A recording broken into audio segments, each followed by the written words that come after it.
definition of Barbanu. Apparently now they're just saying it's Cayman's definition. Is what they're saying now. Okay. So that's like a quick fix. Okay. But thank you for sort of drawing to my attention, because I know you respectful that you're focusing on that part, right? But I guess that plays significant into it because it becomes a part of whatever, right? Are you then, I might infer from what you're saying that we can have the discussion about correcting the meaning without... It's not me. No, not you. Okay. No. I know what you're saying. Are you just playing devil's advocate? No, he got enough advocates. Not devil's advocate. You're just putting it out there type thing. Right. You're having the discussion. But I'm just, I don't know. I don't know. All right, so take me through, because what people perhaps may have not appreciated is that you, thankfully, you've only got down to 5 pages today. It should be a lot less. This is just a formatting error here. But just I want to say the truth is actually more interesting than what what's being told now. Yeah. It's you're leaving out a lot of stuff. Okay, it's leaving out. Take us through. Well, it's so. This was when I first did it. I think this is just off the top of my head from maybe the 1790s. Barbanu in Cayman was being mentioned, and it was in that area, but it leads to definitely our connections with Cuba, and to me it goes to that's like some of the pirate history. And then just how being a maritime community, how we've spread in certain areas, like we could lead to Bay Islands with the same thing, San Andreas, all those places, right. Nicaragua, places like that. So, but this one is to do with our connections with Cuba. When the turtles were finished in the Caribbean or the Cayman waters, we naturally spread out further. We went to Cuba to fish. With Isle of Pines, and we had like little seasonal huts over there. So I went into like permanent settlements to the point where we settled certain little areas of Isle of Pines. And the connection now it comes with to Barbanu is on the south of the mainland of Cuba, and that would be when you needed to go to the mainland. That would be the area that you would land from Isle of Pines, which is an island off of Cuba, owned by Cuba. To the mainland. So go to Barbanu, and there's also like what Mr. Raymond says, there's a Gulf of Barbanu, and that is the only 2 places mentioned when you do Google.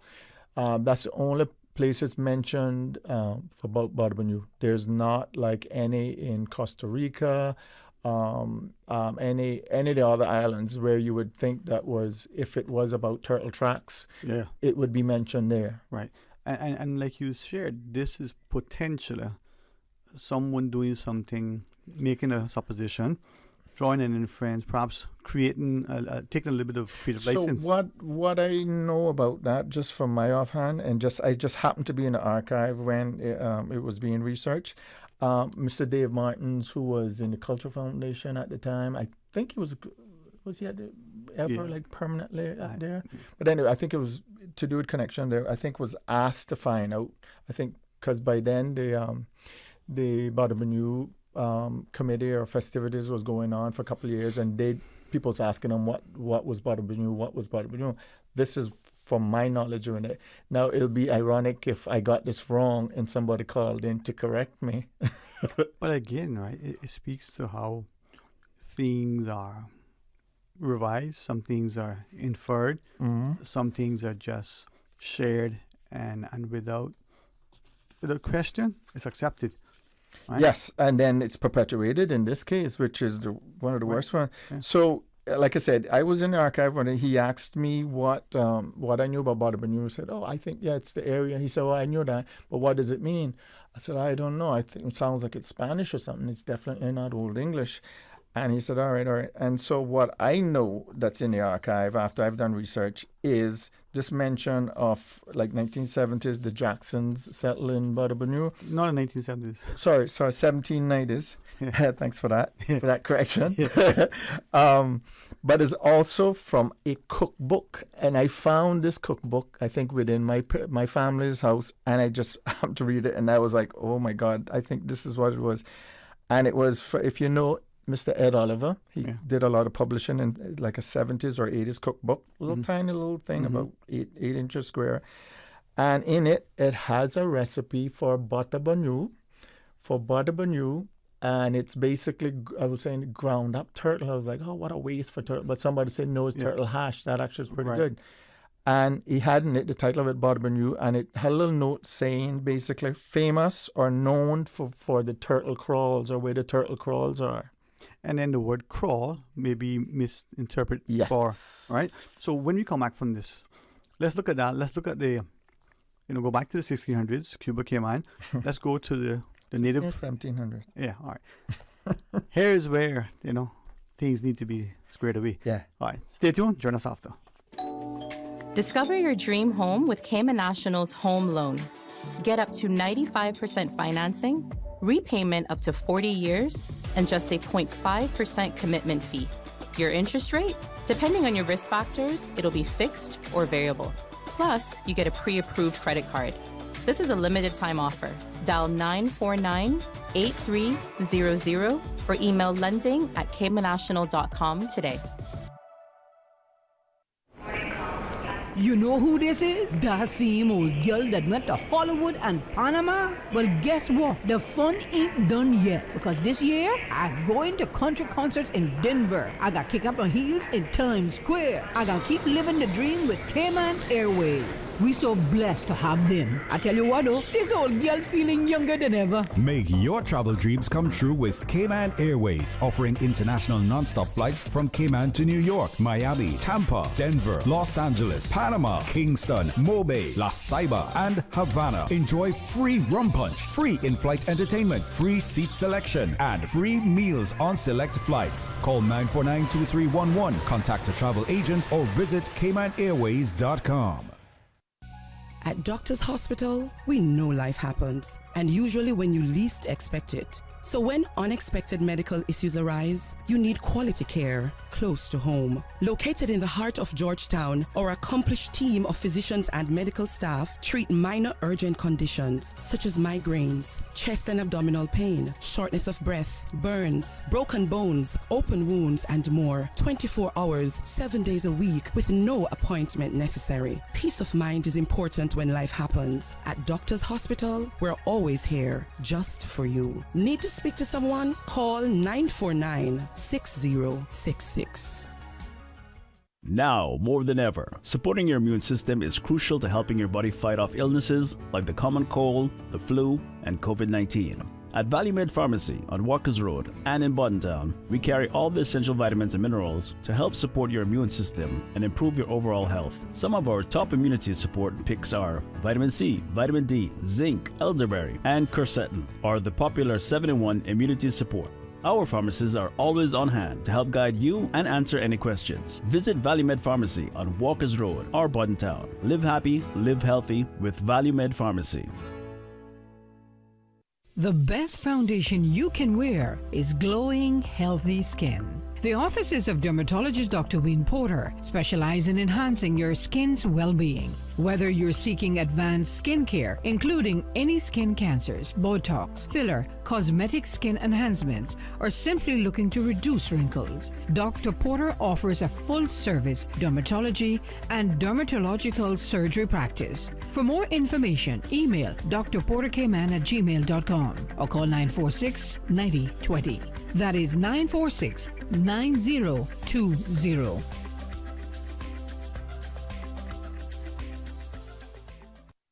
Our climate is changing, and so is Cayman. Stronger and more frequent hurricanes, longer periods of drought, sea level rise, and higher temperatures are already impacting our communities. If we take nature into account before we act, we can harness nature's benefits and reduce the devastation caused by natural disasters. Because when we put nature front and center, nature can provide the solutions. Information, entertainment, inspiration. Covering Grand Cayman, Little Cayman, Cayman Brac. Since 1976 till now. Radio Cayman in the Cayman Islands. From Radio Cayman's newsroom, This is Headlines. Local, regional, international news. The Headline News is brought to you by Kirk Market and Health Services Authority. With a look at your latest headlines, I'm Ebanks. The National Roads Authority and its subcontractor will be undertaking paving works at the Bobby Thompson Smith Road intersection this Saturday, June 15th, between 6 a.m. and 5 p.m. Motorists will be diverted around the intersection, so please pay close attention to cones, signage, and safety lights. Motorists are asked to plan ahead and watch out for traffic diversions. For any urgent questions or concerns, please call 525-1251. In regional news, Barbuda is poised to celebrate the grand opening of its new airport, which promises to welcome international flights. The project, costing over US $14 million for a 6,100 feet runway, is nearing completion, with an additional 1,000 feet planned. The airport's development has faced legal challenges from local activists and scrutiny over the government's consultation process with Barbudans, especially after Hurricane Irma's evacuation. Despite the disputes, the airport is set to enhance connectivity for the island. Guyana Vice President Bharat Jagdeo has announced a stringent new approach to combat gold smuggling in Guyana, including asset forfeiture and severe financial penalties. Acknowledging the sophistication of smuggling operations, the government plans to collaborate with international agencies to strengthen enforcement and deterrence measures. The move aims to protect the nation's revenue and to ensure compliance with mining regulations. That is your latest local headlines. I'm Ebanks. More news available at www.radiocayman.gov.ky. Check out our social media pages: Facebook, YouTube, X, formerly Twitter, Radio Cayman Headline News.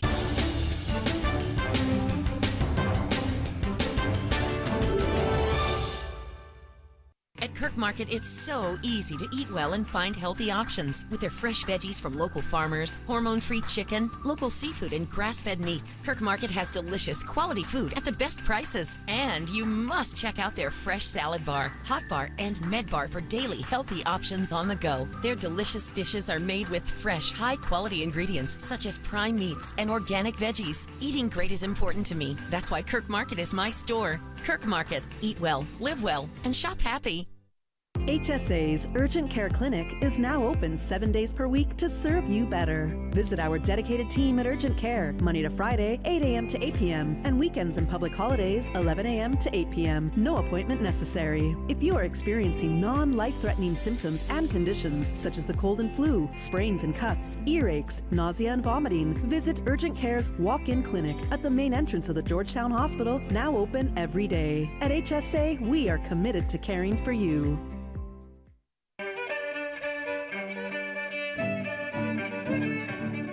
Born September 25, 1947, at Watering Place, Cayman-Brac, Royce Adolphus Dilbert was the firstborn son to Helen and Grace Dilbert, née Tibbetts.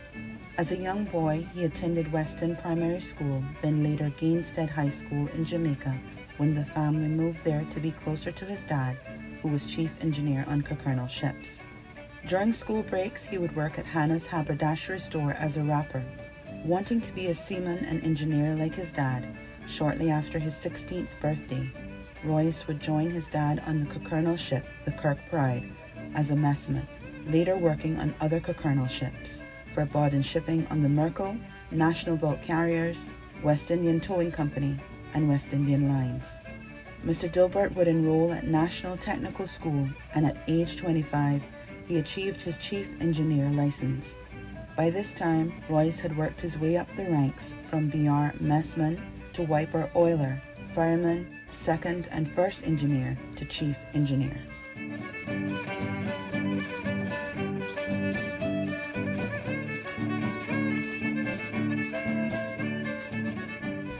At Doctor's Hospital, we know life happens, and usually when you least expect it. So when unexpected medical issues arise, you need quality care close to home. Located in the heart of Georgetown, our accomplished team of physicians and medical staff treat minor urgent conditions such as migraines, chest and abdominal pain, shortness of breath, burns, broken bones, open wounds, and more. 24 hours, 7 days a week with no appointment necessary. Peace of mind is important when life happens. At Doctors Hospital, we're always here just for you. Need to speak to someone? Call 949-6066.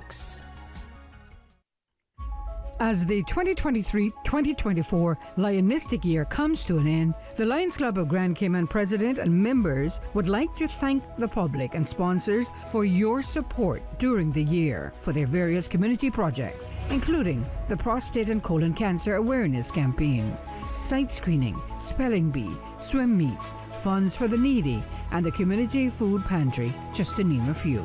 The Lions Club of Grand Cayman looks forward to continue serving the community during the 2024-2025 Lionistic year and for many more years to come. The Lions Club of Grand Cayman, where there's a need, there's a lion, serving the community for over 50 years. Radio Cayman's Talk Today.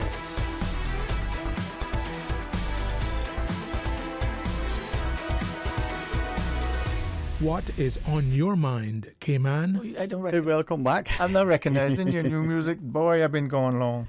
You feel like you've been gone. But in the words of the country song, it's better to be gone and not forgotten. I wouldn't know that. Than forgotten and not gone. Country music I'm allergic to country music. And yet we're friends. All right, that's Ray Banker. And Ray, in talking to this, I want you to take us through, I know we only got, 20 minutes or so, right? Yeah. And there's a lot to cover. But the importance of correcting things that have been somehow repeated and almost become cemented when they're inaccurate, they cause our people to be displaced, marginalized, disrespected, and otherwise. The identity. Right? Loss. Yeah. Yeah, it's a loss. This little one is a loss of identity. And we keep hearing Cayman has no culture, no history, no culture, all this stuff. And this is right here. This is culture being changed or history being changed. So yeah, to get back. So, again, what I think the researcher found was, and how this came to this came to turtle tracks. I think that's what they're saying. It's turtle crawls or something like that. So this description in this cookbook for Botabanu, which is a ground turtle, is a description saying that Botabanu famous for or known for the turtle crawls. And if you know what crawls meant, first of all, the turtle pens, sticks in the ground in a square shape, and they put they unload the turtles from the boat and they put them in there, in the water. And so that they'll survive and they would feed them and stuff like that. So that's what they're known as turtle crawls, which is from Dutch, which has a different spelling. K-R-A-A-L. K-R-A-A-L. K-R-A-A-L. And then you hear it in cowboy terms too, the corrals, old corral and stuff like that. That's all the same type of thing. So crawls, I think, was misinterpreted as turtles crawling in the sand. And that got misinterpreted to turtle tracks. And that does not make sense in Botabanu, because if you ever been to Botabanu, it is a mangrove area. It's no turtle, no sand up there. Turtles, plus it's inside the reef. It would not be an area where you saw anything like that. Not be an area where turtles would be attracted to that area. But the only place that we had a little bit of sand was Uncle Bob back there. Yeah, but then it there's wasn't a a reef. beach. Yeah. Then there's a reef. The turtle got to get inside the reef. All that stuff. It's definitely not. And again, looking at the etymology of the word, if that's the right term for it, you looked. It's only in Cuba. So there's other region. Did we say that it's native? No, I wanted to. We now got to that. So it's native language, and I've been looking at native would be Taino and the Arawak language. And I've looked all the dictionaries, the translators, and some of the sites. I've asked experts and stuff like that. They haven't returned to me. I've kind of broken it down. Even when you break it down, batata is potato. The closest I came in Cuba there's some drums there's some batatas, or bata. There's I broke it down. Banu seemed like a house. So it's not. And then there's a translation for turtles, and this is a good one. Hickory is what they were saying for turtles, but they're also freshwater turtles, or fresh and brackish water turtles. So what I'm saying is there's no connections other than Cayman's injection of this tracks thing because of this one person and a cookbook. Right. So it's with the greatest respect to people, and maybe that's part of what the challenge that we have, right? We don't want to ask questions to clarify. We don't want to interject to correct. I think it's a couple things, something like that. We didn't have anything to say, no, it isn't. Except oral history. At that point. Yeah. But then people, I think somebody had quoted Mr. Kim Jackson saying, that's the foolish thing. Actually, he said other things, but that was the dumbest thing. First time he heard that, never heard anything like that before. Right. And he's a long-term family resident of that. You think about Bob back in there, you understand the historical connection. Yeah. So, Ray, as we look at that, is it now imperative? And I'll say this with a sense of, how do I put it? Let me just. Out of frustration, maybe? No. Frustration, maybe. Oh, no, okay. Maybe I didn't. I'm reading the wrong way. No, I hear you, Bobo. I hear you. But it's now important for us, in all seriousness. Of course. Well, put it this way, you don't have an excuse now. I mean, there's things, we've been researching so many things, coming up with so many things, the answers to so many things. And there's no excuse now that people come and say, well, we can just make up. What it is. We found out what Bacadere means, all of that stuff. French, it's old French for landing place, things like that. So we have enough. I wouldn't say resources because we definitely don't have enough. But we got enough sophistication and depth, I think, now, that we can go. Okay, let's really find out. Yeah, let me liken it then to the notion of you mentioned Smith's Bacadere. For the people in the area, and I thank Captain Paul and others who say, listen, it's Smith's Bacadere. Don't call it anything else. That's important for many reasons. Yeah, you dismiss that. You dismiss that we had a phase of our era in Cayman that was French. Yeah. People don't realize that. No. Right? But secondly, like the word Cayman, on a personal level, I know family and friends, people that I love, honor, admire, respect dearly, right? But they say it incorrectly in order to appease people or to justify the that's a funny thing. First caller alluded to that, to people changing their language and basically changing your identity and basically showing how different insecurities, I would call it, where we call, you're Cayman, you're from Cayman, and then a foreigner comes in and you're Cayman, turns into Cayman. Right. That, I just lose it. Exactly. But what has happened and I consciously made that decision, and I found two things. Most people responded, thank you, I didn't know that, right? And Caymanians go, boy, you got courage. They use their language, right? Then there were some people who seemingly would have been offended, right? But you can labor in ignorance, it doesn't make you any smarter, right? But Barkas, Bourbonnais, Cayman, Bosun Bay, the list goes on.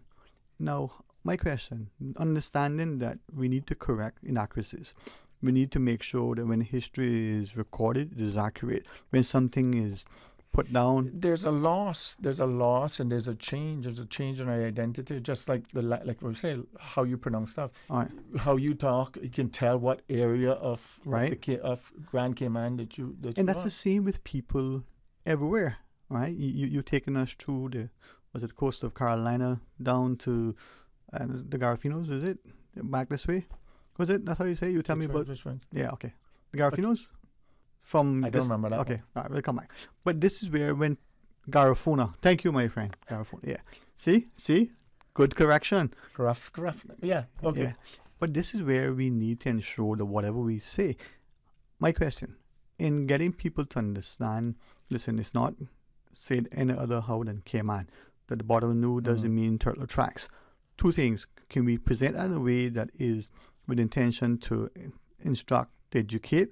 And secondly, can we get people to appreciate that isn't said to be anti, it's said to be inclusive? Because there's some people out there, I can picture some faces now with their faces sitting up. It's how you package it and present it. Right. If you said something in a certain way, you can say two things in two different ways and they're received. Just a foot gesture?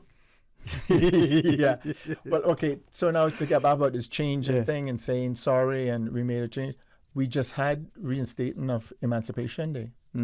That's, to me, that's a big, I'm sorry, we made a mistake. And clearly that needs something that needs to be changed. And we did it. That could lead to a lot of very interesting discussions. but have to be done so as exhaustive as possible, but as also as respectful, right? And with an understanding that we're not trying to flip the script, rewrite a narrative, and to appreciate what is Cayman. You just referenced the French connection in Cayman. Many people don't know. And then the Dutch connection with that, how And we even prior to that, how the it's Dutch. pronounced. Yeah. All right. So we've been a bunch of phases in Cayman. I mean, there's pre-Columbian, there's Dutch, there's French, there's the European and the pirates, and then the European, and then now what? What phase are we in now? The multi the destruction. But go back to the notion of the native words, right? The Tainos in particular. So Badabanu comes from Spanish, and then most likely, or pretty much, it's native. It's Taino, or the indigenous people of Cuba, and then researching the Badabanu, and then also referencing Amber's research, there's also Matabanu, beginning with M, and that now kind of I'm leaning towards that's kind of what it was, because I've asked a Cuban Caymanian, grew up in Isle of Pines, what Badabanu meant to her, and they were saying, we think it means Matabanu, and then it meant but her thing was no more killing, like Mata means death or killing or something like that, so no more. So they're not even in Cuba, I don't think there's a definition. I've searched the Badabanu, city's website, which they don't really have a lot of, and there's not any reference. But so it leads me to think that it's actually a name, like a chieftain's name. Like we don't think of before Columbus there was organization and stuff for all of these countries, these islands. That Columbus discovered or found people there. Happened upon and found people there. But they were organized in chieftains. So Batabanu or Matabanu was a whole area, a whole section of Cuba that this was ruled by this chieftain or what they would call caciques. So I kind of think it's that his kingdom or the kingdom of that cacique is what it is, because it's only found in Cuba, that area of Cuba and the Gulf of Cuba. Yeah, and as I listen to you, right, we can surmise, we can draw inference, we can do things, right? But go back to what you're talking about, the Cayman and Isle of Pines connection. So that's right? like I from said, the that's 1600s, interesting. right? Yeah, 1600s there were, and this Matabanu came up in a history book from 16 to early 1700s, pirate history, saying that we have to go to Matabanu and steal some canoes from the fishermen there. So clearly there's natives there, the native canoes that they're stealing. So the pirates was in that area from then. So that kind of links to the 1700s for us too, if that works out to be right. That's what that the archive has reference of. And then, but the Cuban connections with Badabanu in West Bay is the Jacksons had a lot of connections with Cuba to the point where there's a place in Isle of Pines, or south of Isle of Pines, closest to Cayman, called Jacksonville, where and right to this day there's still English, Spanish speakers, and to the point where when Castro took over and tried to remove all the Anglo things, so it's not Isle of Pines, it's now Isle of Youth or Isla de Ventura?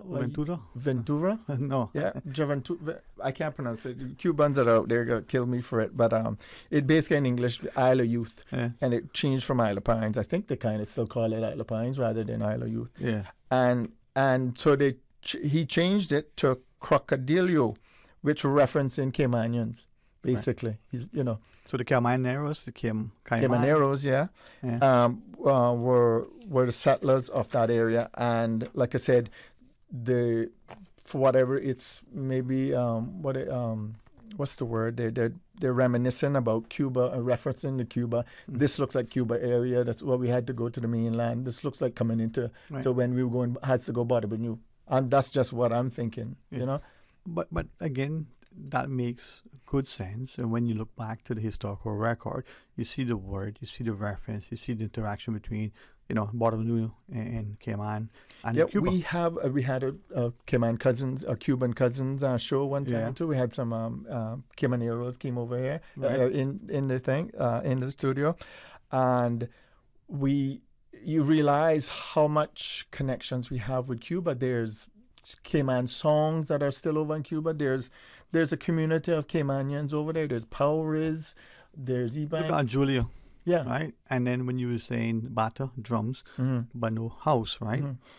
Sometimes the word Acropolis, for instance, pops into mind. It's two words, right? In English, it's one, but in Greek, it's two words, right? Yeah, I'm not 100% on that breaking up that thing. Yeah. But I'm just saying. I was just trying to say, like, none of it alludes to turtles. No, and it doesn't. And I guess either like how we have in the early days would take a word, a person's name, for instance, and instead of calling the person by it, Bastardize it and change it up. that's one. Anglicize it, right? So that it's easier for us. And the right? rhythm and all that. We're famous for doubling stuff. Right. And then we see You're history. Dwayne or Sterling or Sterl. But history has that practice, right? And those names get changed. I think the word crawl, right? The Dutch word, is it Kraal, right? Maybe when it's first seen from the eyes of an English speaker, and when it's heard, first it can't be pronounced because they don't know the language. But when it's heard, it's then translated to mean. Because if I said to you, look at that crawl, you're going to be looking for somebody making a movement on hands and knees, right? Unless you know turtle crawl. Unless you grew up here and know there's turtle crawls, that's where the crawls are and stuff like that. Right. But then how many times... That's a noun versus a verb. Yeah. But how many times was the turtle crawl probably spelled incorrectly? Instead of Kraal, it may have been spelled like how you do the action. Yeah. I mean, I can't address that. But but then... There's all of that. But for this case, we know it was somebody not native to Cayman hearing it, probably, and don't come from a culture with turtles. I think Dave Martins is from Guyana. Yeah. They have, on the coast, they have some turtle thing, but it's, I don't think he comes from that culture that eats turtles and all that. So what do we do now going forward? Because just quickly, right, speaking to a couple of people who are not in their teens, the teenager may be forgiven for not knowing any better. Yeah, well, we're fighting a losing battle because, like I said, this post had over 500 likes on it and almost 600 likes. And a lot of them, even after I posted on it, like the correction of it and stuff like that, saying, oh, great to know this. Oh, I love my Cayman culture and stuff like that. I had a suggestion. Maybe you can spin it that the tracks, the tracks of Caymanian diaspora made in the region. Listen, I'm trying. No, I appreciate you trying to spin it, as you said, your reinterpretation, right? But why can't we just have it? Well, they should. First of all, they should have on their website somewhere what if they want to go with the it's Cayman tracks. That's what we're interpreting this Balabanu. We've changed this. We rebranded this name into this carnival. We're parade and stuff like that. They should at least. Well, this is what we know, the Cayman version of it, what we know historically. Listen, I don't know. Yeah, I'm just telling you. Don't shoot the messenger. I'm just telling you. I mean, like I said, the tracks that are Cayman. When you look at that, it's like Cayman in Cuba. I did not realize there was a Cayman community in Cuba. Yeah, there's a big one in Bay Islands. There's big San Andres, Nicaragua. It's all over the U.S. South. Yeah. I mean, for this little small population and this little small island, we've spread out a lot. We've made some tracks. I like your interpretation, and I can understand your justification. But for me, right, it isn't sufficient because it's inaccurate. Yeah, right? And it's only a couple of us that are screaming this thing. Right. And like I said, 500 likes, and this is all. If you, like I said, go on social media. When the time comes, people are posting, oh, I'm going to make tracks. I'm about to make tracks and all. And I'm like, oh, they're going to Balabanu. They're going to be jumping in Balabanu. So we got, it's fighting a losing battle with it. All right. So it's not enough to be the guardian of the culture. You need to be. You have a plan to perpetuate this type of truth that came on the real history. We're the eve of a holiday weekend. I didn't even know, that's the thing about it. I didn't even know it was a holiday. I hear you. And what I'm hoping for is that as people hear this, that they recognize, whether they get KMAS on Sunday night, they understand the importance of being historically accurate. Yeah, the new thing is your truth. Tell your truth. Like, we got to tell our truth, and we got to market it like just we're advertising. We've got to not have one show on Barbanu, 5 years ago, 10 years ago, 10 years, Jesus, 10 years ago, and then leave it at that. Clearly, that's not, and then I've spoken to people directly that are involved in Barbanu, and, send them, information, I think, about, or can send them. But is this something, as we close out, that you, me, and the next will say it, but because of who we are, right? I think it's a numbers game. Is it? It's a numbers game. Like, you got to reach the kids who are coming up. Like, my daughter would know the thing, but the rest of the people in all of the primary schools and high school, they don't know it. What they know is Barbanu, Turtle Tracks. This is what they hear. So it's garbage. So we're not teaching the teacher, and the teacher not receptive to the education. Well, this Instagram site is a government site. So one of us is still employed. One of us isn't.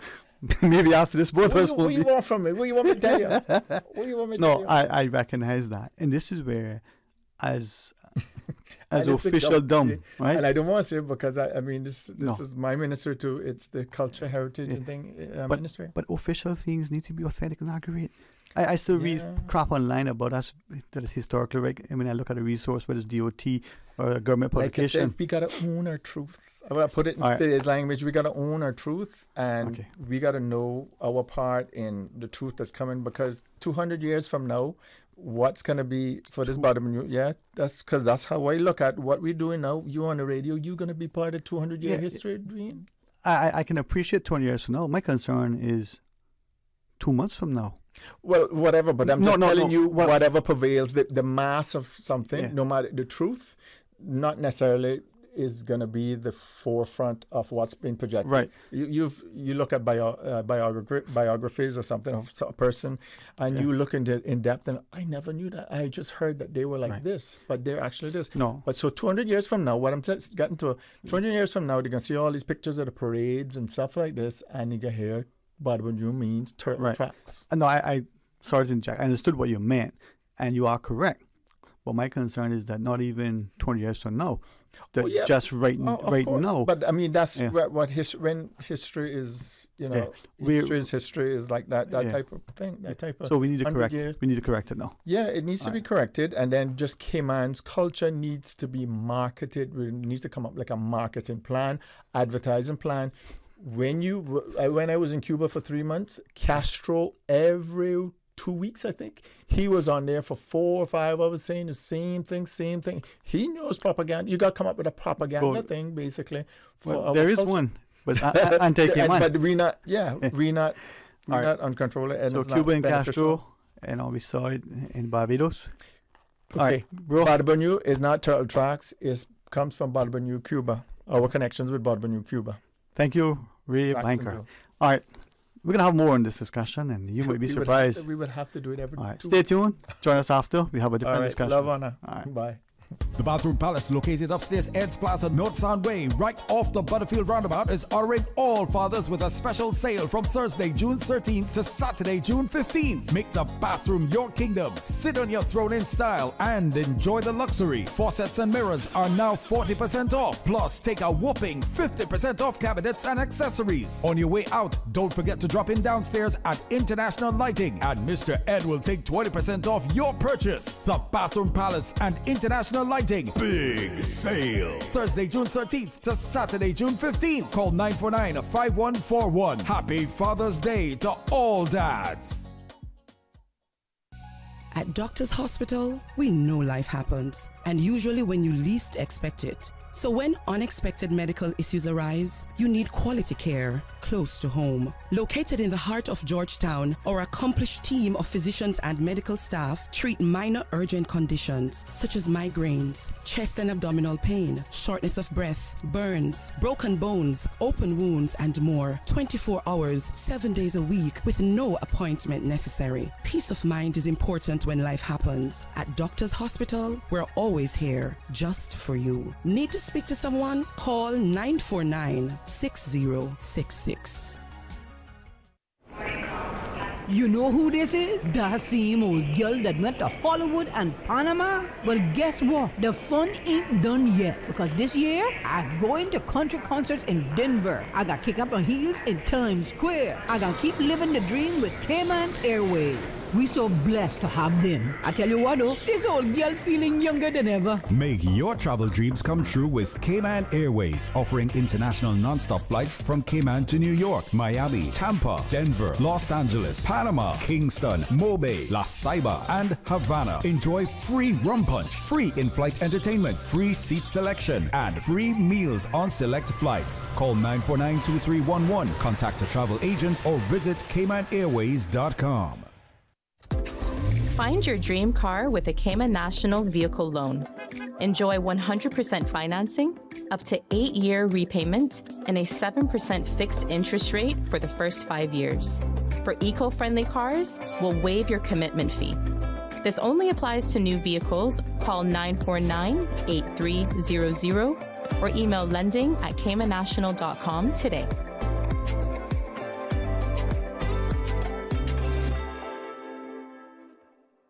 Your dream home starts with a vision, and often inspiration is at the heart of that vision. Brand Source Home Gallery's in-house designers are here to help bring your vision to life. Whether you're remodeling or building a new home, Brand Source Home Gallery is your one-stop solution. Explore their kitchen cabinets, sinks, faucets, bath fixtures, tubs, vanities, and more. Let Brand Source's designers help and inspire you with your next project. Call 623-5000 and schedule an appointment with a design expert at Brand Source Home Gallery, Dorsey Drive, Industrial Park, serving Cayman for 50 years. Celebrate Father's Day with Digicel. This Father's Day, give Dad the gift of better connectivity with Digicel. Switch Dad to Digicel and get 50% off the plan for the next 3 months. It's the perfect way to show your appreciation and keep Dad connected. Switching is easy. Visit your nearest Digicel store today. Don't miss out on this amazing deal. Make this Father's Day one to remember with Digicel. Better connected. Cybercrime happens online or through the technology we use every day. Anyone can be a victim of cybercrime, whether you are a young person being bullied or harassed online, or an older person or business who's been scammed out of money or personal data. Cybercrime is an issue that touches all of us. The Cayman Islands government has therefore created an online resource to help keep you cyber safe in an ever-changing world. In online situations, it is better to be cyber safe than sorry. Learn now to protect yourself against cybercrime. Visit gov.ky/cybersafe. Attention parents and guardians. Registration for Cayman Islands government schools for the 2024 to 2025 academic year closes on June 30th. By law, all children turning 5 by August 31st must be enrolled in an approved government, private, or homeschooling program. Don't miss out. Visit schools.edu.ky/registration to learn more and secure a spot for your child today. This message is brought to you from the Department of Education Services. Radio Cayman's Talk Today.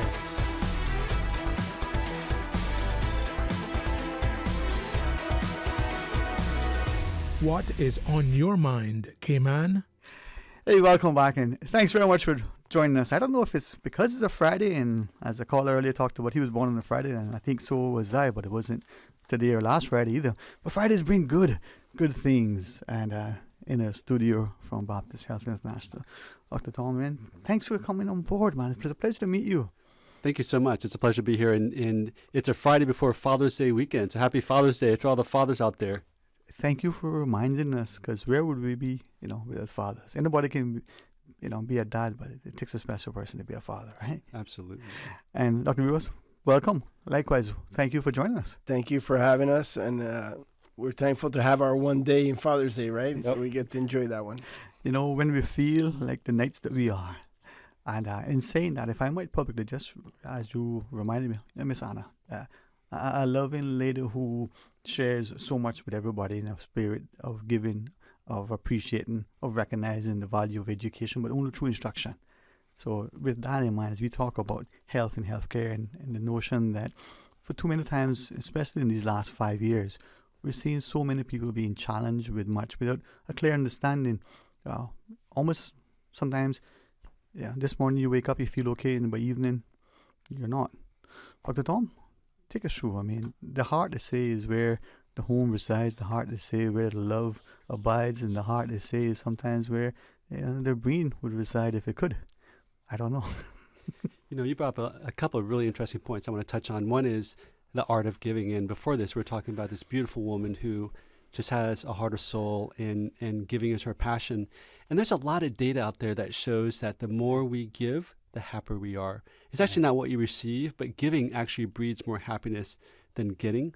So something to think about, when you give to someone, you walk out and you just feel good. And something to think about as we approach the weekend and Father's Day a little bit. But the other side is the treatment of heart disease. And you're alluding to that heart. The heart is our pump, right? It supplies the blood to all our organs in our body. And when it goes down, it can go down pretty quickly. The good thing is that we actually have a lot of really cool technology that can address complicated heart problems. The problem is a lot of people don't know it. The problem is probably a lot of people don't have access to it. So that's a passion of what we do is at Baptist, is doing complex stuff that other people can't do, but also making it easy as possible for people to come see us.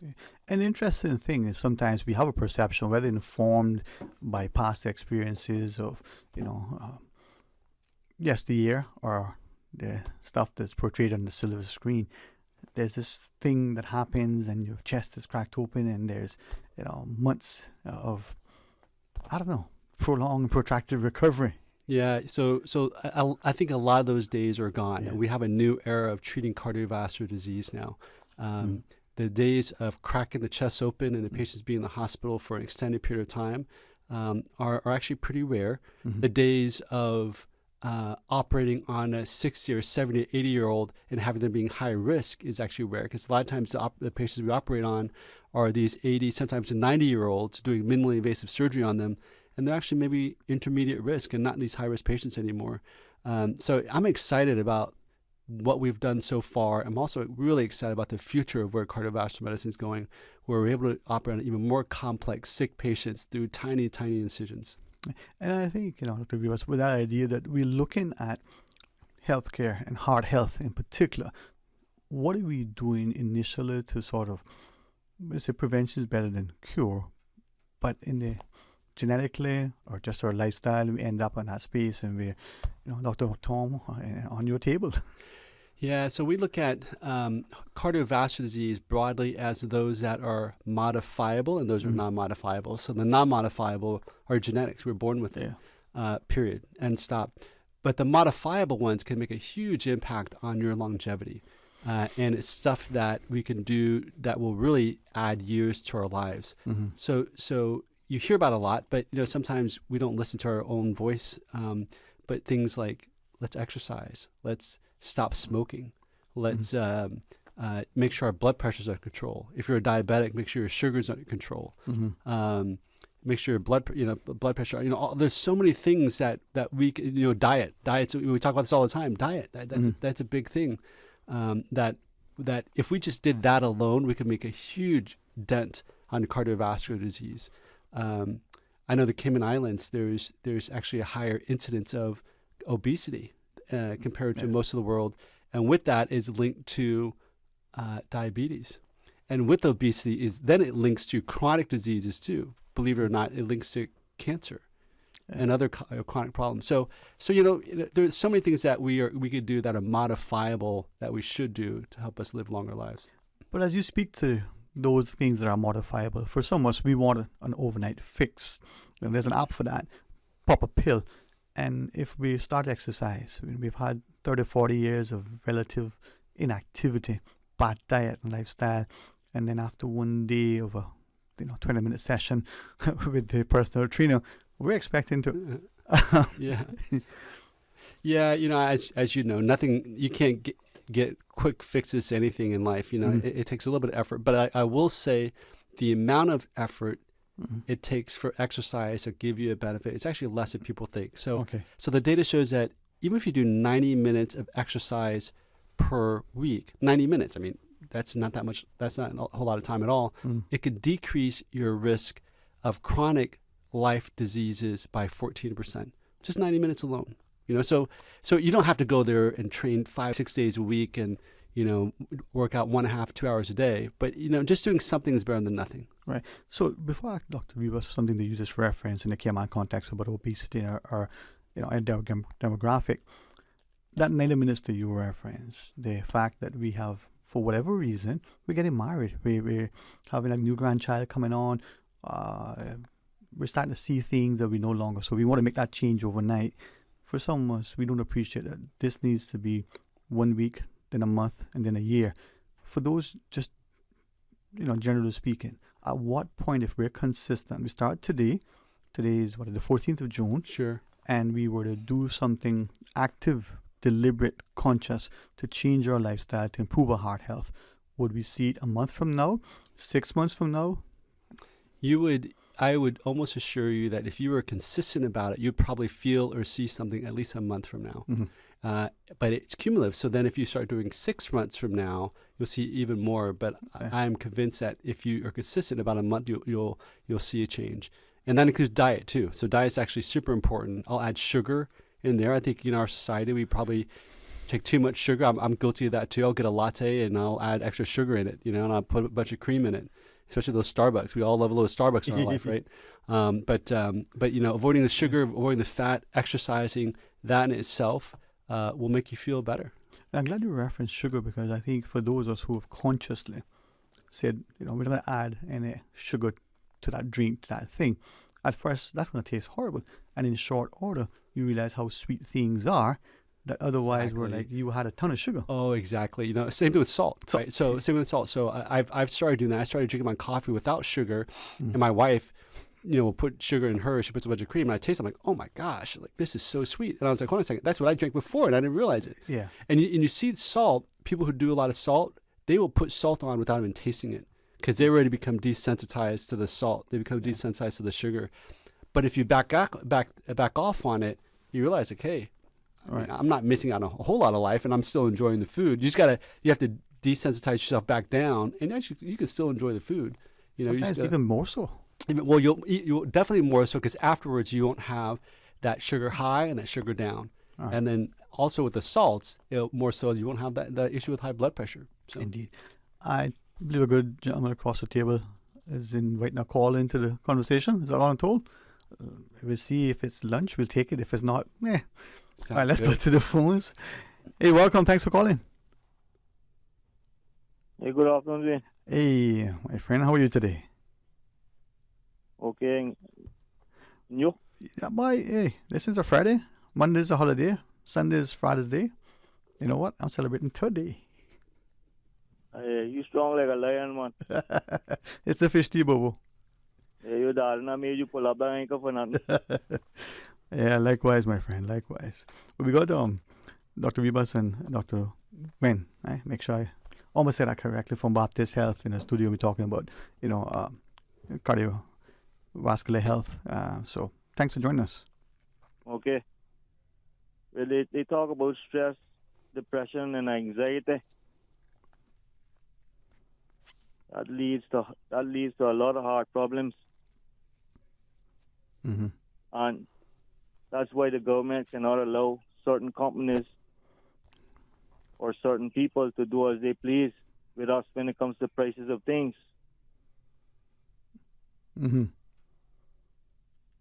And the greatest concern as a parent, not only for themselves, but the future of their children and their grandchildren, if they see how much they're suffering at this time. Yeah.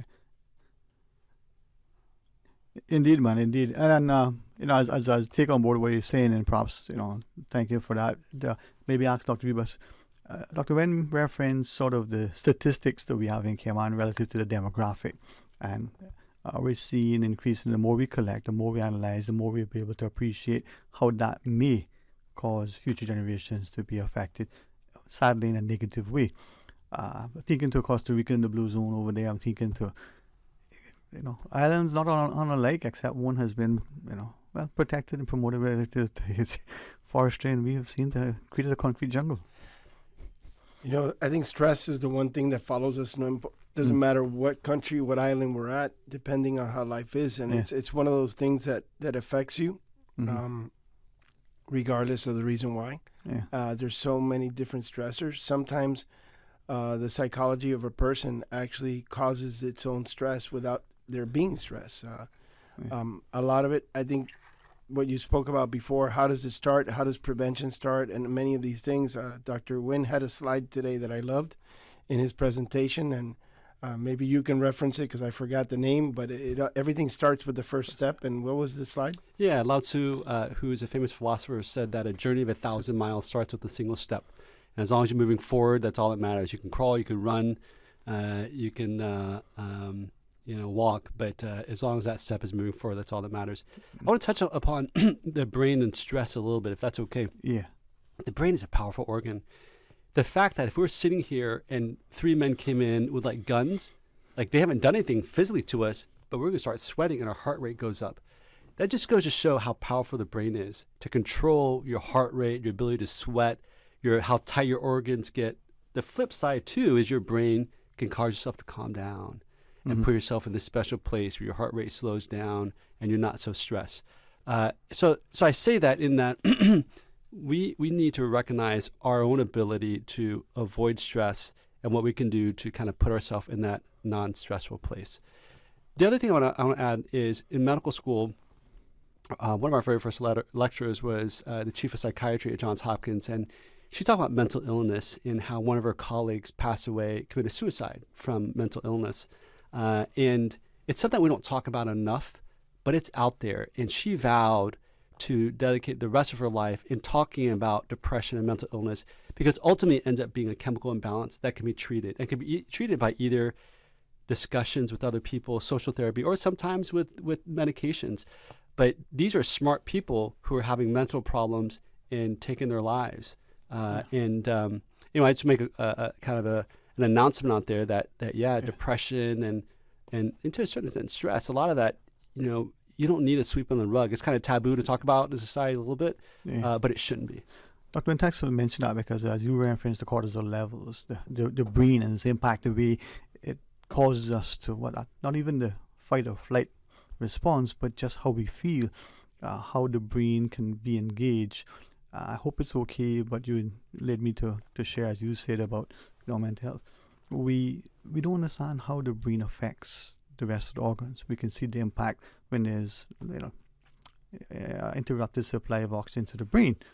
But then what happens when the brain is engaged? How do we connect with each other? And it's usually on a cerebral level, as it were. But that plays into our heart health, does it not?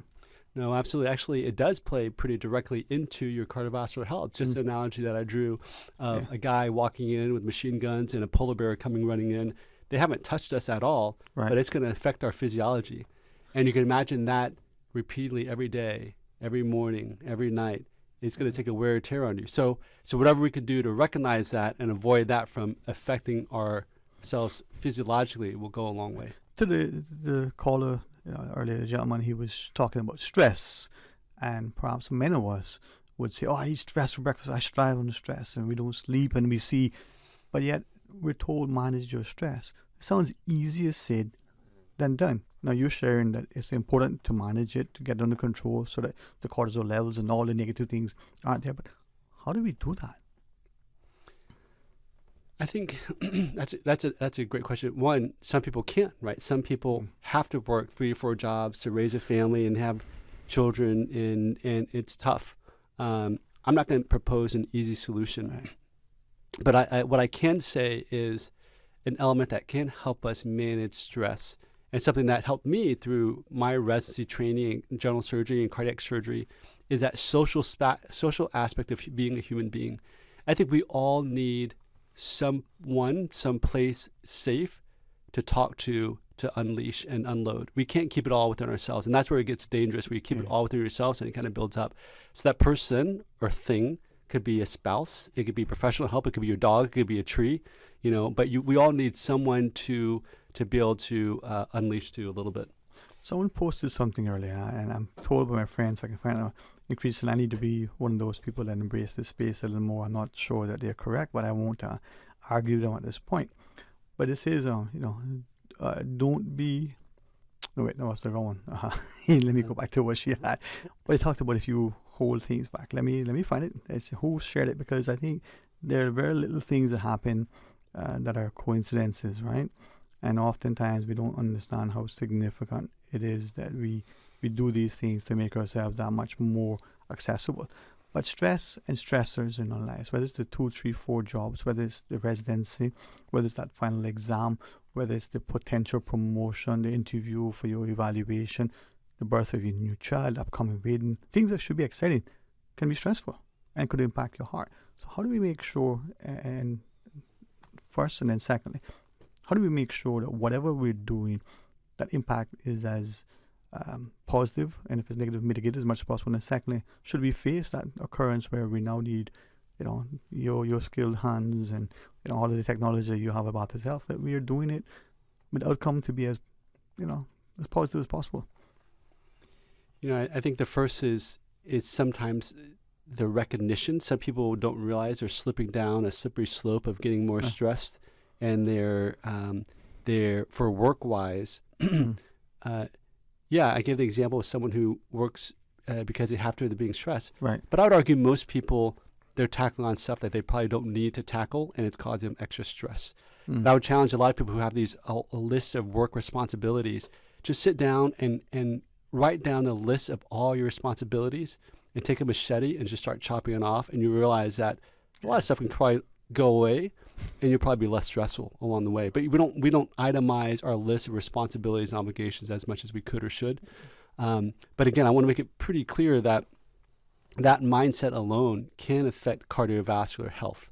Right. And obviously, as much as I love being a heart surgeon, I would be happier than anything if everyone did not have cardiovascular disease. Right. But unfortunately, it can affect cardiovascular disease, and patients will end up seeing us if they don't have the right mindset and end up being too stressful. Yeah, I believe also that it all depends on each person, right? Some of us have the mental capacity to be able to deal with it. Some folks are struggling and they need to get help. And I think the most important thing is to actually be able to see the signs. If you see somebody that's having trouble with depression, it's important to help them get help.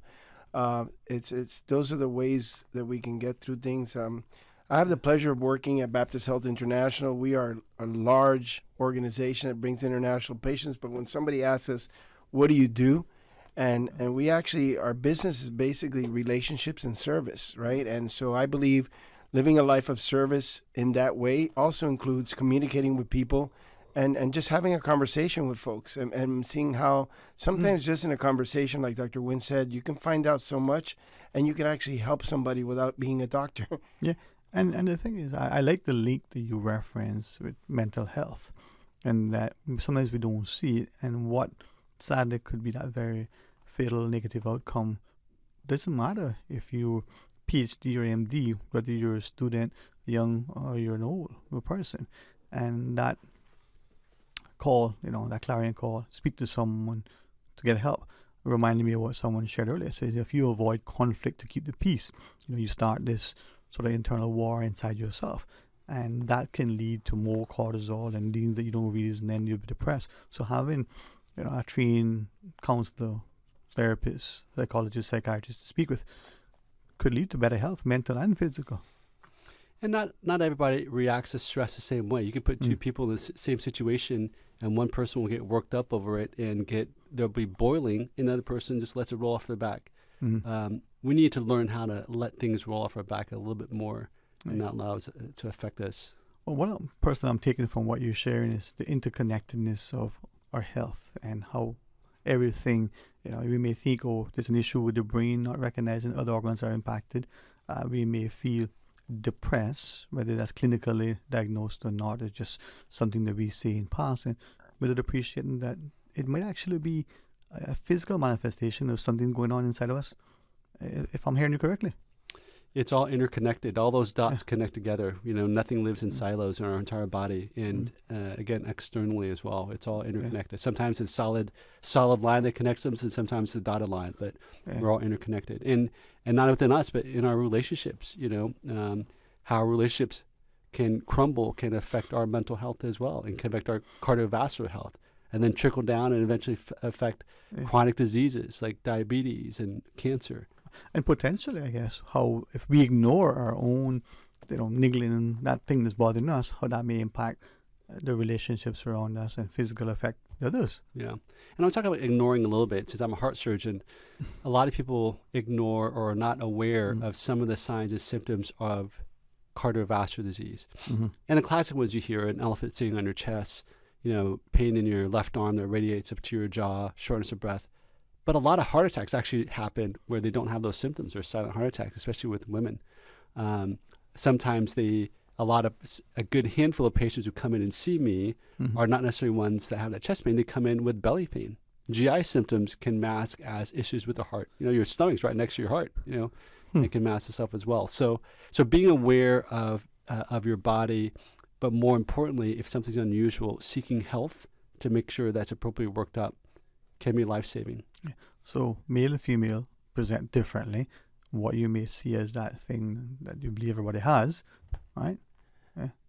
Well, so it all depends on each patient and what the manifestation is. There's not one manifestation, and so there's different factors. That's why going to your primary care doctor is so important. Having your medications, your regimen, getting everything done the right way and maintaining it. We all forget. I mean, I've forgotten to take my pills some days, and then you feel it. In the middle of the day, you're like going, "What? I feel weird. Oh my gosh, I forgot to take my pill."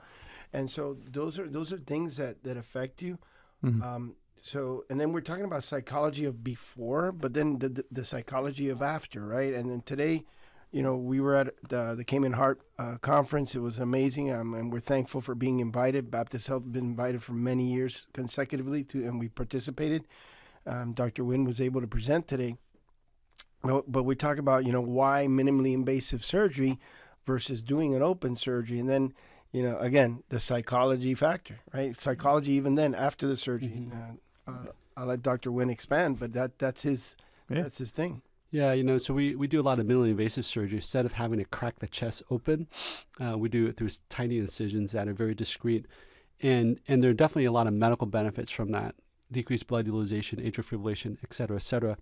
But I believe there's also a psychological effect of waking up every morning, looking in the shower, and seeing this big scar down the middle of your chest and saying, crap, I had heart surgery. I had open heart surgery. My heart was broken, and I need it fixed. And I can't help but that weighs on you a little bit. And another reason why we really believe that if we can do it minimally invasively, it's better. Not only for the medical benefits, but I think for the psychological benefits as well. Yeah, so it's a sober reminder. So I'm grateful that we can have this partnership. Baptist Health is literally just down the road in a sense, and then interaction with the Heart Fund. I appreciate it. As we close out the discussion, Dr. Rivas, and then Dr. Wynn, any final thoughts you may want to share with us? Well, we have basically every site has the ability to seek healthcare, whether it's the HSA, whether it's Doctors Hospital. There's physicians available to be able to get help, and so I think the faster we get everybody trained to, even when you're young, you're not bulletproof. We all realize later on that we thought we knew it all, and it gets to a point where actually it's cumulative. So my main thing is, please go see your doctor. Follow if you're seeing somebody for diabetes, follow it to the T. It'll help you. All these things are preventive. Even though you didn't prevent getting those hypertension and diabetes, it actually prevents furthering of a problem. Indeed. And I'll wrap up by saying that we've reached an age now where we can do complex stuff on high-risk patients. They do pretty darn well. And being sick and old doesn't necessarily mean that you can't get surgery or some procedure done and make you feel better. Our goal is always to make people feel better. On the connection side, folks are in the Cayman. Folks could be in Colombia. Folks could be in Minnesota. We live in a technological age where we could connect to healthcare providers efficiently to make sure they get the best care possible, whether it be telehealth, flying down. There are other ways for people who want and need healthcare to connect with us, and then we'll escalate. So if eventually a patient needs higher level care, then we could talk about trying to get that person to another place. But that initial conversation can be the internet, chat boxes, a lot of different ways to use technology to at least be the opening doors to get into the window. Many times we figure out, just by having communication with doctors, maybe the patient might think that they have to come to us, But sometimes the best thing when we realize is that they're doing exactly what we would be doing over there. So just keep following what they said. All right. Thank you for sharing, at the Heart Fund, symposiums. Thank you for sharing with us today. And maybe that call would be that we look at our health and our wellness and see that that is truly, where we need to be. So enjoy the rest of the weekend and the rest of the day. Thank you. Happy Father's Day, and thank you for your time. You're most welcome, and equally very blessed. Happy Father's Day to you as well. Thank you. Thank you. All right, let's pause. When we come back, we'll talk today. From boat days to beach gatherings, leave the catering to Subway. Choose from small and large sandwich platters, double meat wrap platters, and top it off with optional cookie platters for dessert. Or ask about our Subway box to go with the option of 6-inch or foot-long sandwich, 1 cookie, and 1 bag of chips. For all occasions and celebrations, let Subway focus on the food so you can focus on the fun. Visit subway.ky for catering options. Subway. Eat fresh. At Doctors Hospital, we know life happens, and usually when you least expect it. So when unexpected medical issues arise, you need quality care close to home. Located in the heart of Georgetown, our accomplished team of physicians and medical staff treat minor urgent conditions such as migraines, chest and abdominal pain, shortness of breath, burns, broken bones, open wounds, and more. 24 hours, 7 days a week with no appointment necessary. Peace of mind is important when life happens. At Doctors Hospital, we're always here just for you. Need to speak to someone? Call 949-6066. You know who this is? That same old girl that went to Hollywood and Panama? Well, guess what? The fun ain't done yet, because this year, I'm going to country concerts in Denver. I got kick up my heels in Times Square. I got keep living the dream with Cayman Airways. We so blessed to have them. I tell you what though, this old girl's feeling younger than ever. Make your travel dreams come true with Cayman Airways, offering international non-stop flights from Cayman to New York, Miami, Tampa, Denver, Los Angeles, Panama, Kingston, Mobay, La Ceiba, and Havana. Enjoy free rum punch, free in-flight entertainment, free seat selection, and free meals on select flights. Call 949-2311, contact a travel agent, or visit CaymanAirways.com.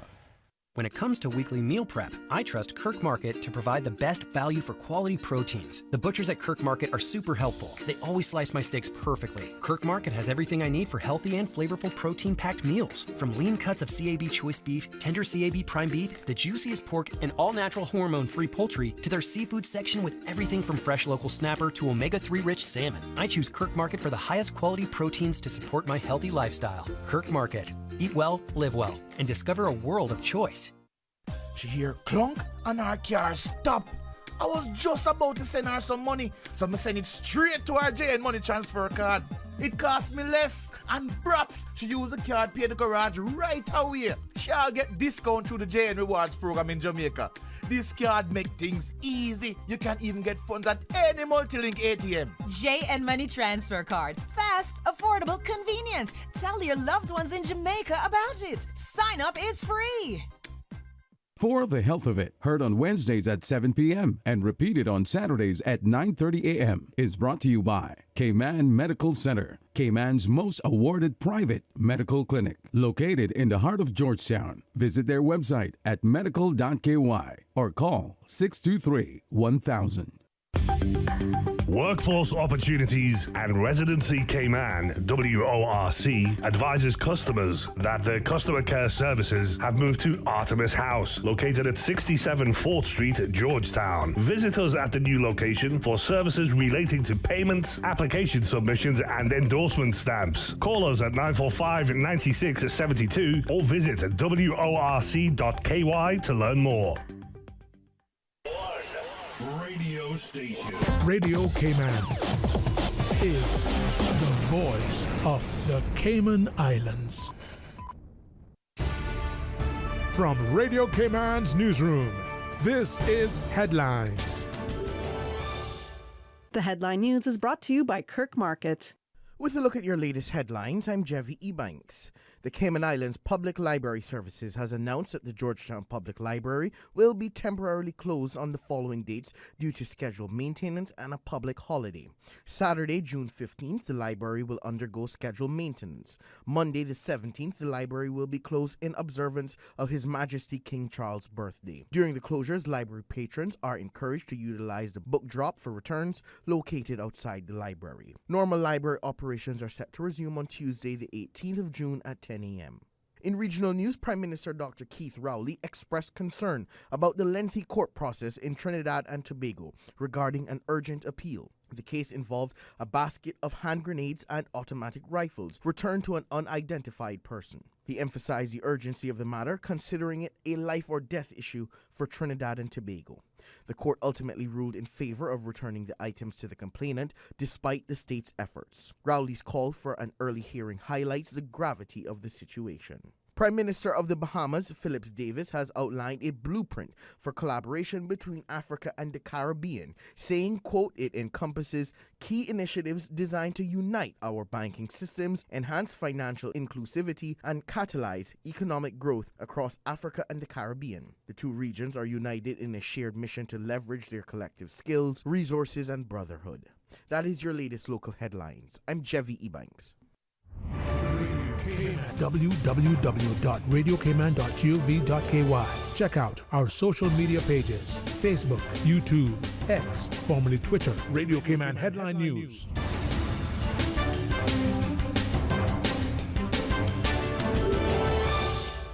When it comes to weekly meal prep, I trust Kirk Market to provide the best value for quality proteins. The butchers at Kirk Market are super helpful. They always slice my steaks perfectly. Kirk Market has everything I need for healthy and flavorful protein-packed meals. From lean cuts of CAB choice beef, tender CAB prime beef, the juiciest pork, and all-natural hormone-free poultry, to their seafood section with everything from fresh local snapper to omega-3 rich salmon. I choose Kirk Market for the highest quality proteins to support my healthy lifestyle. Kirk Market. Eat well, live well, and discover a world of choice.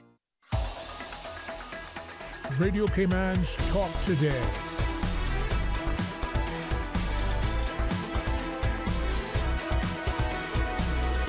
What is on your mind, Cayman? Hey, welcome back, and thanks for joining us. And I think as we recognize the continued invaluable work of the Cayman Heart Fund and their appreciation that without heart health, where would we be? And with a good sort of company of the two fine gentlemen who will introduce secondly, we will acknowledge the wonderful presence of Dr. Kriegel, the cardiologist over at HSA. Special, Mom, I know the gentleman would join me and say, we are a gentleman, and we always say and pay honor and respect to, our mothers or sisters or wives and the ladies in the presence. So, good afternoon, Dr. Kriegel. Good afternoon. How are you today, Ma? I'm all right. I'm good. Thank you. Yeah. I'm fine. Dr. Mani, special day. It's a special, absolutely special day for cardiologists, for our patient, for community, for specialists, Yes. It's absolutely special day once a year when we can meet together with local doctors, with healthcare providers, and from guests from overseas, which we always appreciate. And that must be, for you and your colleagues who are mostly here in the Grand Cayman, a good time to exchange ideas, to network, to be a part of something that helps you to sharpen your skills, to keep in touch, to understand that the practices and procedures that you may do here are also similar to what is being done elsewhere. Absolutely. We are very proud of cardiology service on island, but we are fully aware not everything can be done on island because of limitation, our own limitation, facility limitation, and island limitation. It is limited population, and very, very specialized care can be provided somewhere else. Right now, the one cardiologist cannot do everything. When a cardiologist, a hospital does not make. Dr. Mani, with that's where that partnership comes, but we're talking from the perspective that for a populace, is the benefit to their health and well-being. You get your primary care, you get the necessary, but if there's something that is specialist, there's particular, we can access it. So you've been with us, almost like a companion constantly. Thank you so much, Dwayne. It's really a pleasure here to be with Sterling, Dwayne, Ebanks. That's what everybody tells me before I came here. Hi, everyone. Thank you for the opportunity to be here, and I love Cayman. Like I said, everybody. I tell everybody, C for Cuba, C for Cayman, C for Cayman, C for Cuba. I'm from Cuba originally, but su amigo y mi amigo. Tu amigo, mi amigo. Right, exactly. But it's really a pleasure to be here with you and the Cayman Islands again, one more time. As long as we could bring everything that we have, and from the University of Miami, UHealth, Miller School of Medicine. It's really a pleasure to be part of the community in the Cayman Islands, and it's really a pleasure to have Dr. Kriegel with me. And I'll also accompany me is Dr. Pedro Cox. He's from UHealth.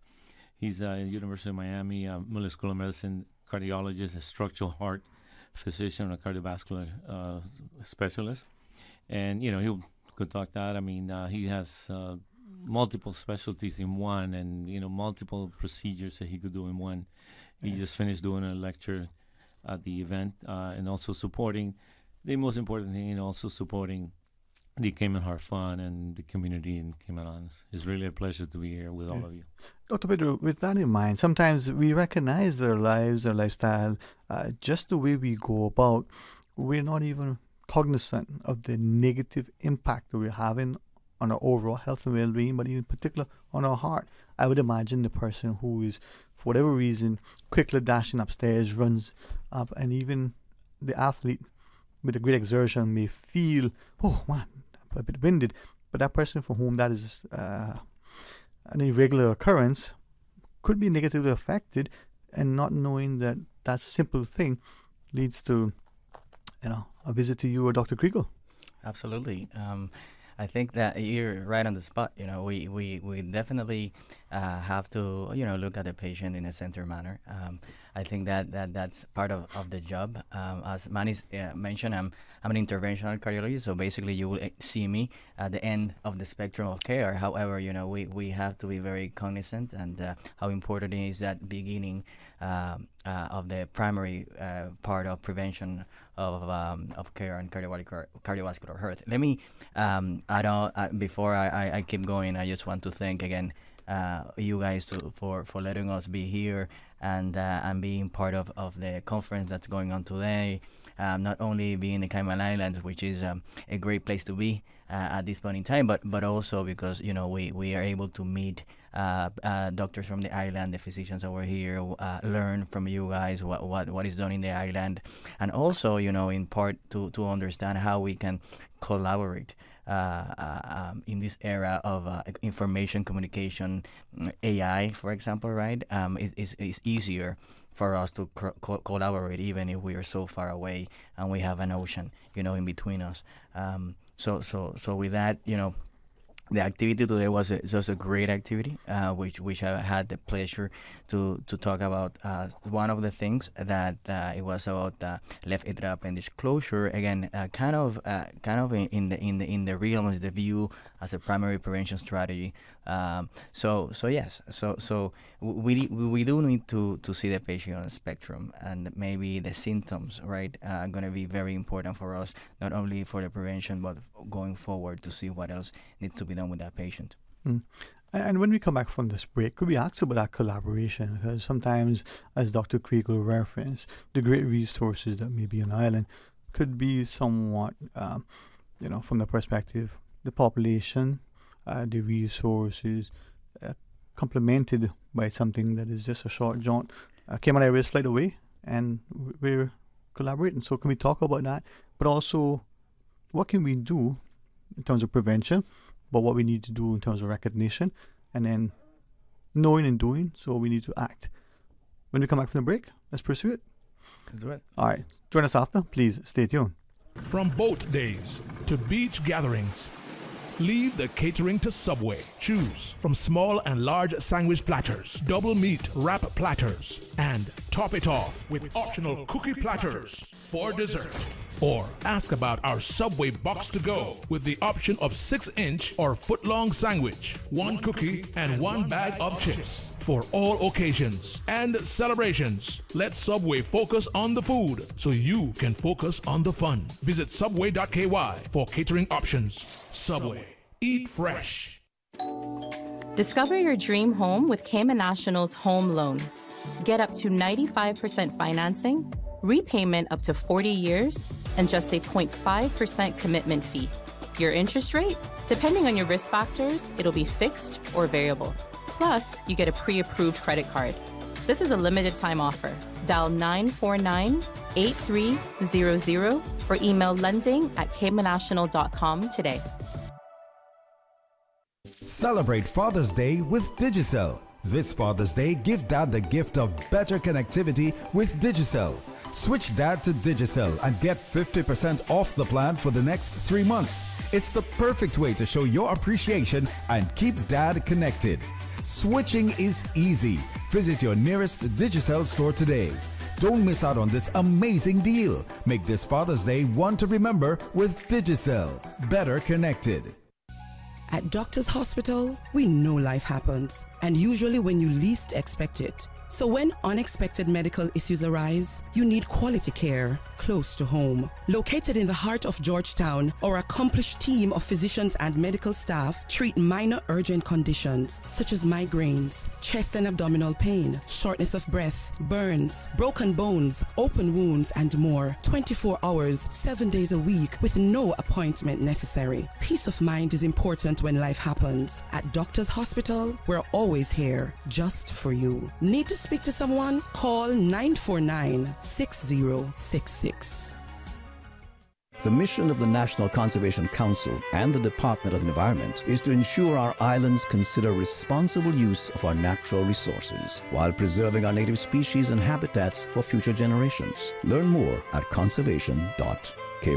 Water Authority Cayman wishes to advise its customers of a planned service interruption and traffic disruption in the Industrial Park area on Friday 14th June and Sunday 16th June to facilitate infrastructure maintenance in the area. These works were originally scheduled to take place last weekend, but due to the weather conditions have been rescheduled to the aforementioned dates. Traffic will be diverted from the northbound lane of Lincoln Drive to the southbound lane between the hours of 8 a.m. to 3 p.m. on Sunday, June 16. This maintenance requires two separate service interruptions. 1. A service interruption on Seymour Road between the hours of 10 a.m. to 12 p.m. on Friday 14th June. 2. A service interruption on Lincoln Drive and adjacent roads between the hours of 8 a.m. to 11 a.m. on Sunday, June 16. Customers on the following roads will be affected by this service interruption: Lincoln Drive, Sparky's Drive north of the intersection with Lincoln Drive, Sleepy Hollow Drive, Blue Lagoon Drive, Ali B Drive, Hidden Lagoon Drive, and Diane Drive. The Water Authority appreciates the patience and understanding of its customers and the public as it upgrades its water infrastructure and apologizes for any inconvenience caused.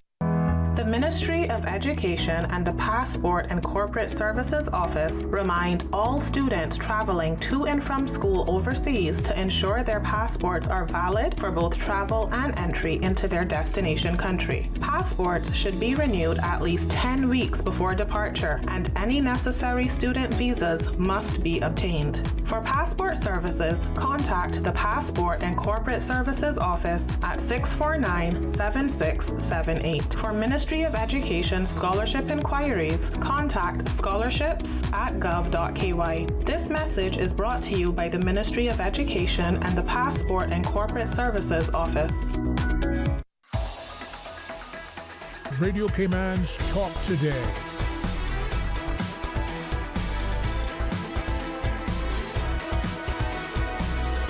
What is on your mind, Cayman? Hey, welcome back, and thanks for joining us to Dr. Money for University of Miami Health, to Dr. Krieger, HSA, Dr. Pedro Cox. Thanks, for joining your colleague, Dr. Money, and sharing with us. As we continue our support of the Cayman Heart Fund, talking about heart health, we're told we have a couple of callers joining us. Who knows? The advice and information we share could be life-changing. Let's take this call. Hey, welcome. Thank you for calling. Hey, good afternoon to you, Sterling. And to you, my friend. How are you today? I am well, thank you, and I trust you are also. Well, I am indeed. All is well, man. God has been good. I just need to be a little bit more obedient. How about that? Oh, my goodness. don't go there. I'm doing my Hail Marys now. Good afternoon to your guests. I know I don't know them all by name, but I know they're from Baptist Health, I think. So we have Dr. Money, Dr. Cox from Baptist, and then from the HSA we have we're from Dr. University of Miami. Sorry, bro. So- I'm repeating what you're saying and I'm saying it wrong. So from University of Miami, Middle School of Medicine. I'm sorry, my friend. Thank you, Dr. Money. No Okay, so problem. You have quite a collab there. Yeah.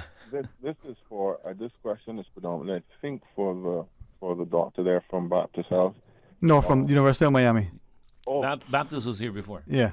Oh, they were there before. So all part of the, I came out hard from having this annual symposium and heart Well, fair. it was for them only because I've been hearing an advert, and I don't know whether these folks can chime in because it's more generic. I've heard an advert locally on our radio from Baptist Health talking about doing a non-invasive kind of screen for persons to check their veins to see whether it's getting blocked or whatever.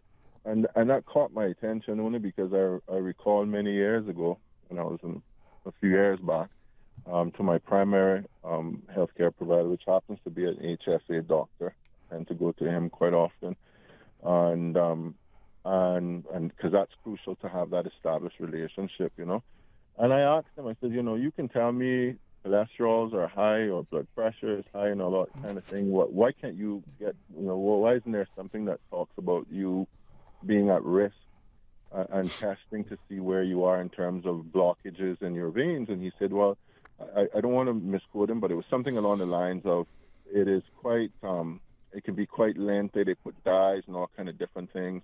And he said that's the reason why, though, we do all these other markers, all these other screenings to kind of give us an idea so that that doesn't happen. And obviously, if you have a primary care provider, they have a pretty good idea based on what they're seeing over years in terms of the screening and stuff. But I just thought it would, I was like, wow, it's still perhaps arguably one of the important muscles. Once it's gone.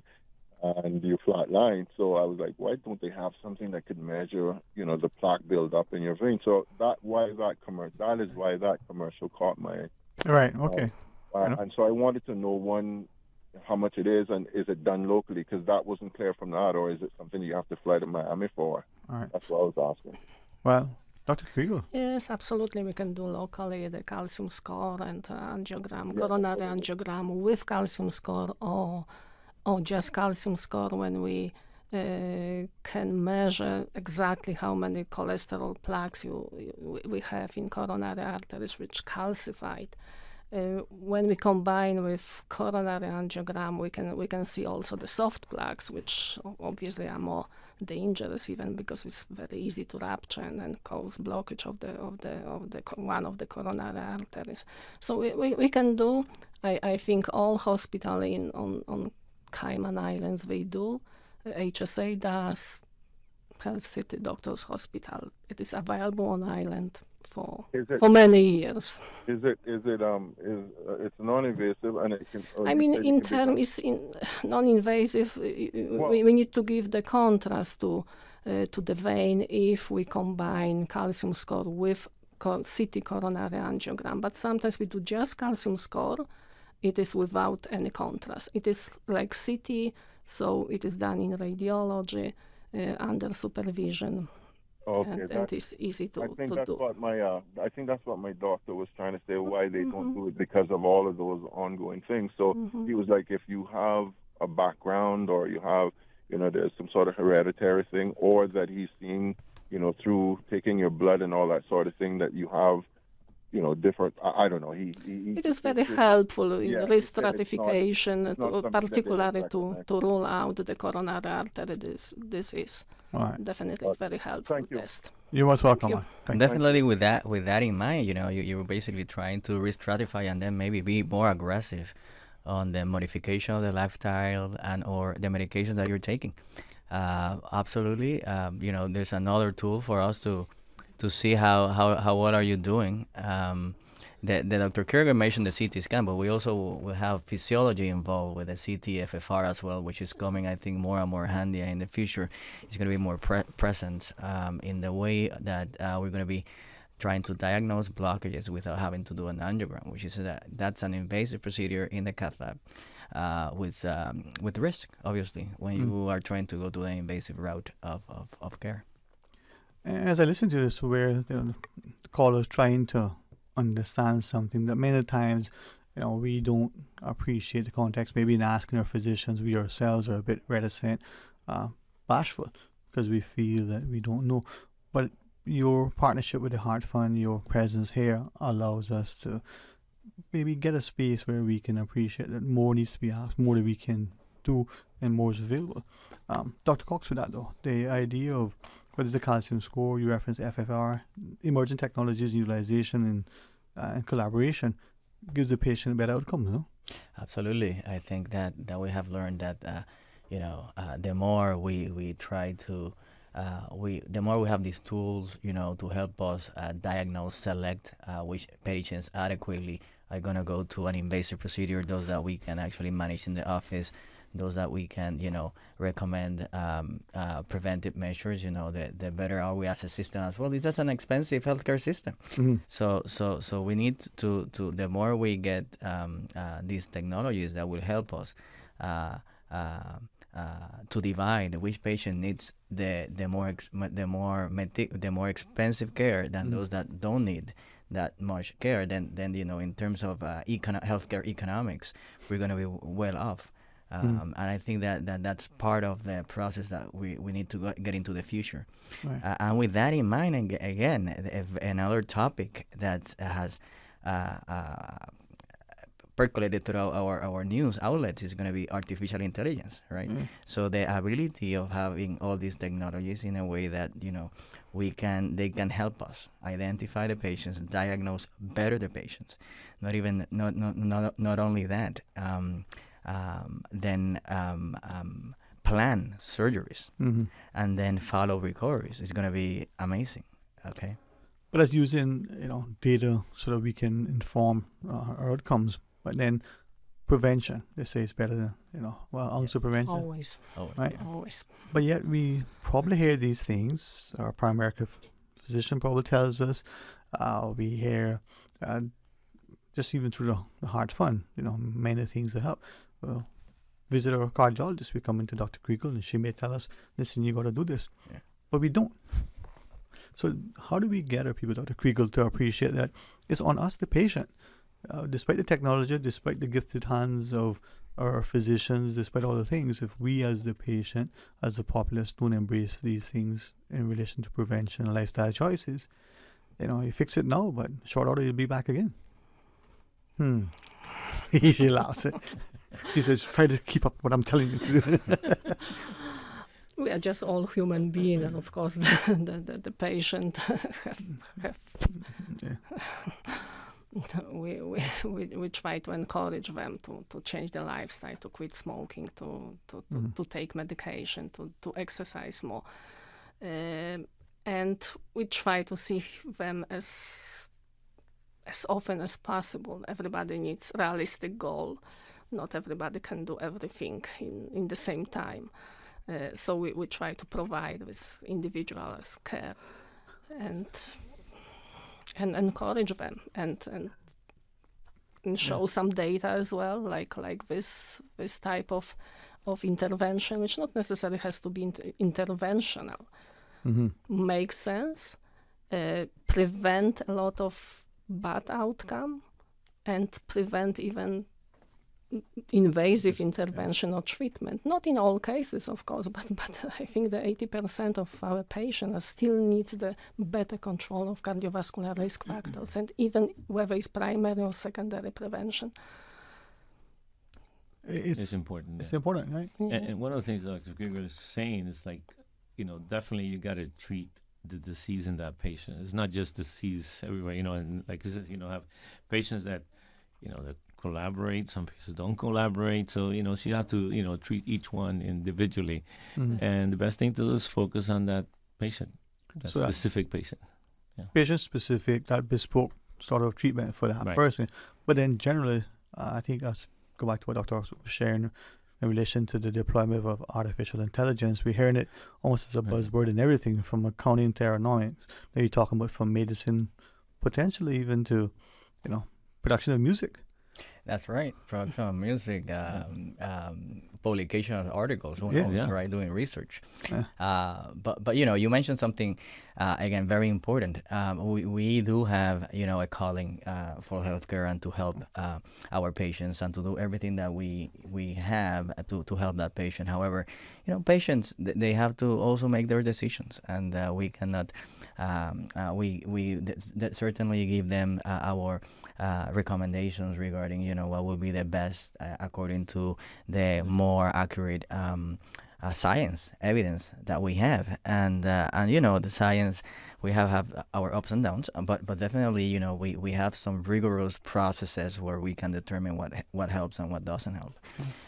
But ultimately, the patient will need to decide whether they're going to comply with the medical therapy, they're going to try to change their lifestyle.